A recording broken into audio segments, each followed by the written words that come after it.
बहुत हिम्मत वाली है महफूसा। एक एक पल की खबर देती थी मुझे, सारा वक्त फोन पे मुझसे इन टच थी। वहां मुझे, यहाँ शाहनवाज शाह को बहुत बहुत खुश उसलूबी से, बहुत हिम्मत से संभाला है महफूसा ने। एक खास बात आपसे करनी थी जिसके लिए इस वक्त आपको आने की तकलीफ दी है। सरमा साहब, मैं चाहती हूँ कि हम जैन के केस को दोबारा से ओपन करें और हम पता लगाएं कि कौन लोग थे उस हादसे के पीछे, उस पूरे वाक़े का असल मुजरिम कौन है।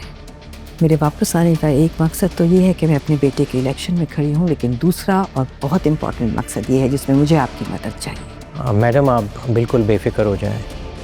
इलेक्शन से फारिग होकर मैं कुछ ना कुछ करता हूँ। एक बच्ची से आप क्यों डर रही हैं? मैं अमल के लिए डर रही हूँ। मैं नहीं चाहती कि शाहनवाज किसी ऐसे शख्स को हराए जिसे मैं पसंद करती हूँ। देखो जी, हार जीत खेल सियासत का हिस्सा है। अगर अमल हार भी गई तो मुझे कोई फर्क नहीं पड़ेगा। अगर हार गई, वो यकीनन हारेगी। तुम जानते हो सफदर के शाहनवाज के पीछे मैं हूँ और मेरे पीछे सालों की मेहनत है। देखो, मैं जानता हूँ कि मेरी बेटी सियासत में नहीं है, लेकिन उसका जोश देखकर लगता है कि वो शाहनवाज को बहुत टफ टाइम देगी। तुमने अमल को शाहनवाज शाह के खिलाफ खड़ा करके ये तासुर देने की कोशिश की है कि तुम लोग हमारे दुश्मन हो।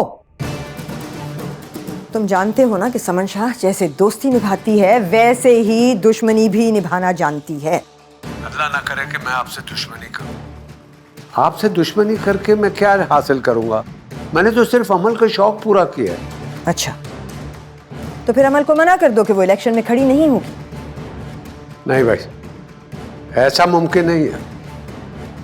तो फिर ठीक है, आज के बाद मेरे दुश्मनों की लिस्ट में तुम्हारा नाम भी शामिल हो गया है। ओहो, कैसी बातें कर रही है? मैं तो बस और कुछ नहीं सुनना है मुझे सफदर। बस अब अपनी हार का तमाशा देखने के लिए तैयार हो जाओ। अरे, मैं तो आपकी खैरियत पूछने आने वाला था, आप उल्टा मुझसे उलझ रही हैं। नहीं सफदर, खबरदार जो तुमने अब इस घर में कदम भी रखा तो। लेकिन आप शाहनवाज शाह है मेरे साथ, बस तुम अपनी हार का मातम मनाने की तैयारी करो, क्योंकि हम जश्न की तैयारियां शुरू कर रहे हैं।